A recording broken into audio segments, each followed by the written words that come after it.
En los años 80, los niños en Corea del Sur eran secuestrados en las calles. Los vagabundos fueron recogidos y aquellos considerados impropios fueron escondidos.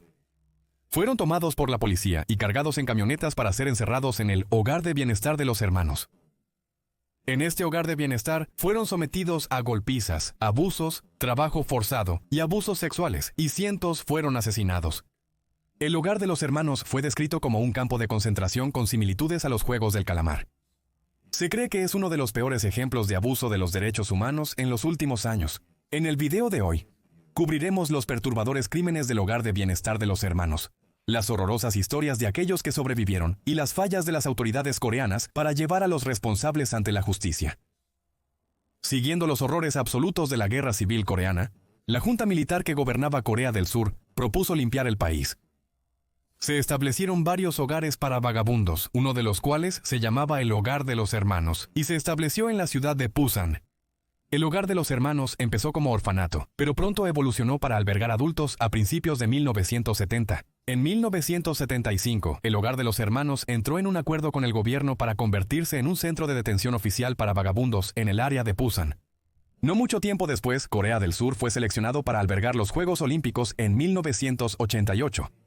El gobierno coreano estaba ansioso por limpiar las calles, eliminando a las personas sin hogar en un esfuerzo por presentar una imagen positiva al resto del mundo, enviando a estas personas a lugares como el Hogar de los Hermanos. Los oficiales de policía serían incentivados, recibiendo elogios y oportunidades de promoción basados en cuántos vagabundos podían sacar de las calles. Como era de esperar, esto resultó en que varios tipos de personas fueran detenidos por la policía y enviadas al Hogar de los Hermanos.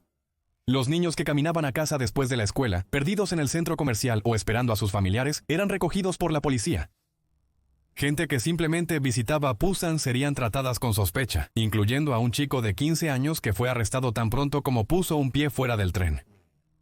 Algunos fueron acusados de crímenes, incluyendo a un chico de 14 años detenido bajo sospecha de robar una barra de pan, obligado a confesar con un encendedor encendido sostenido contra sus testículos.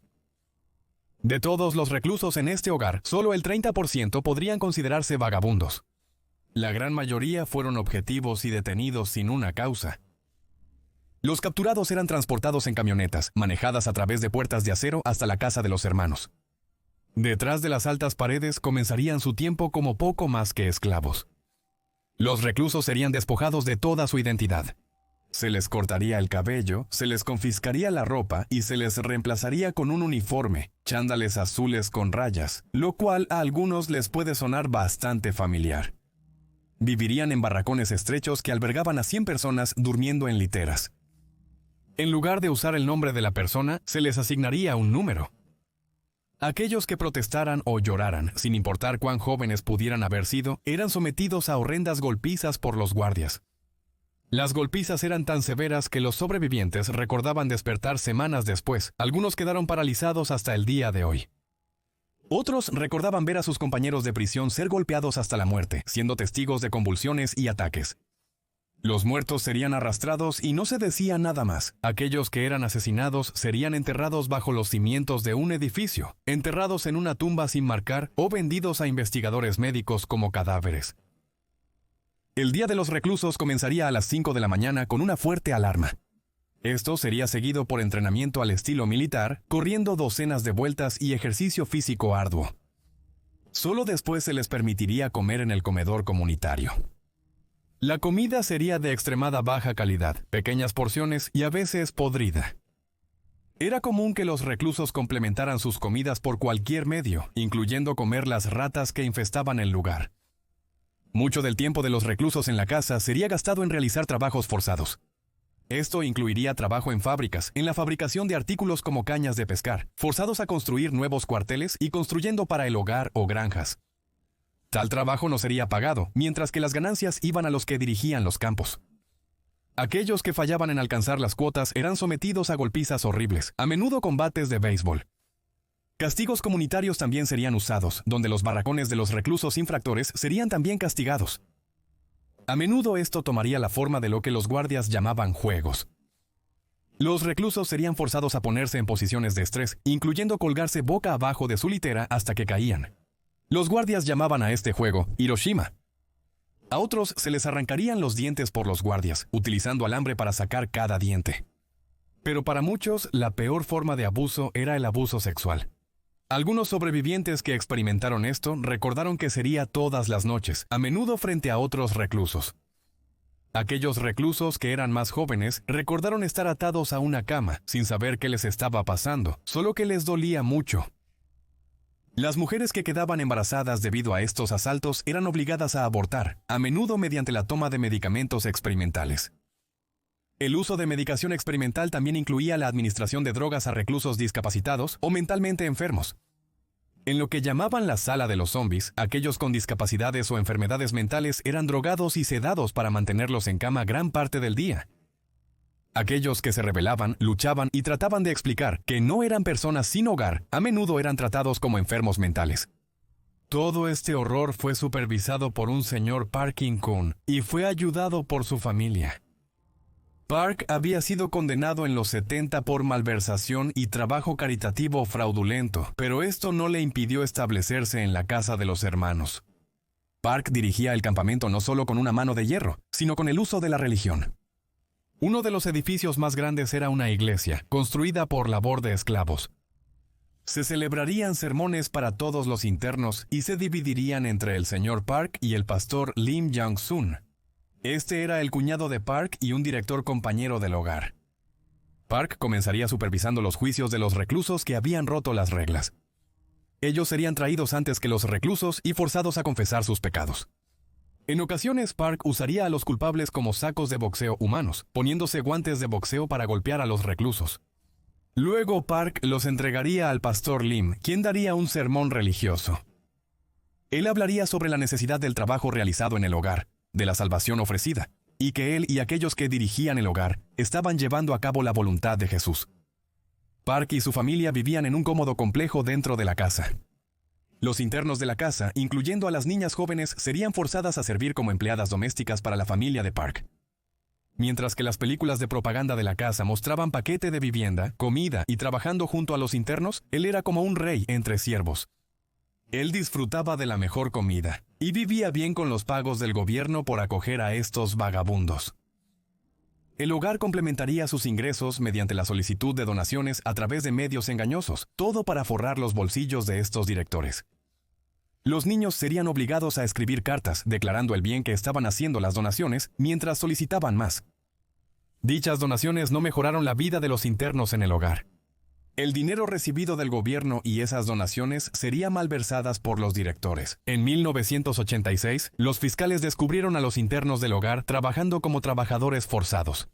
La evidencia fue obtenida de las golpizas y de los trabajadores encerrados en un granero. Se abrió un caso criminal y Park enfrentó cargos de confinamiento ilegal y malversación.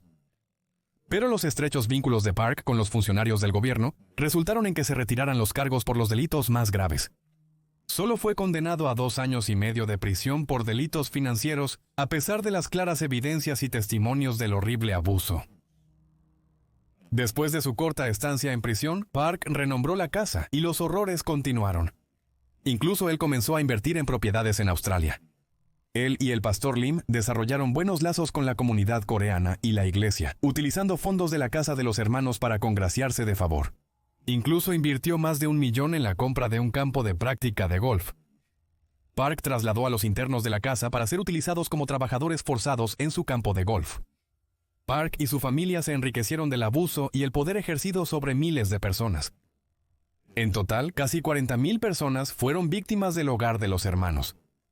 El número oficial de los que murieron o fueron asesinados es de 650, aunque muchos sospechan que el número de muertes es mucho mayor. Tomaría décadas para que se arrojara alguna luz real sobre los horrores del hogar, pero comenzó con un sobreviviente llamado Han Jong-seon. Solo tenía 9 años cuando él y su hermana mayor fueron llevados a la casa. Su hermana fue una de las internas drogadas después de que intentó escapar, finalmente confinada a la sala psiquiátrica. Presenció de primera mano a personas golpeadas hasta la muerte, torturas y otros horrores. Le tomaría décadas aceptar lo que sobrevivió antes de decidir sacar a la luz los crímenes. En 2012, realizó una protesta individual fuera de la Asamblea Nacional de Corea. Cada vez más y más sobrevivientes salieron a la luz y se unieron al campamento, que duró 3 años. Ann documentó los horrores que sufrió y presenció en una serie de dibujos gráficos que pintan una imagen verdaderamente perturbadora. En 2014, Park fue nuevamente acusado por sus crímenes en el hogar, pero al final, sus cargos fueron suspendidos ya que había desarrollado demencia. En 2016, Park murió como un hombre libre, dejando a su familia con la riqueza malversada del hogar. Finalmente, en 2020, se abrió una investigación de verdad y reconciliación en el hogar. Halló varias fallas por parte del gobierno y funcionarios coreanos. Ellos minimizaron los delitos y fracasaron al llevar a los responsables ante la justicia. La comisión también admitió finalmente que el gobierno jugó un papel en las detenciones ilegales y los secuestros de estos sobrevivientes, un paso vital para responsabilizar al gobierno coreano. Para aquellos que sobrevivieron en el hogar, muchos quedaron devastados. Muchos, como la hermana de Han, terminaron necesitando atención psiquiátrica permanente. Otros no han podido aceptar lo que les sucedió. Quedaron con trastorno de estrés postraumático y no pueden formar relaciones adecuadas con los demás. Pero a muchos les robaron su infancia y adolescencia, fueron sometidos a horribles abusos a los derechos humanos, y hasta el día de hoy no se les ha brindado ninguna justicia significativa. Los objetivos de limpiar las calles y el propósito de confinar a aquellos considerados molestos finalmente condujeron a algunas de las peores condiciones y los crímenes más perturbadores.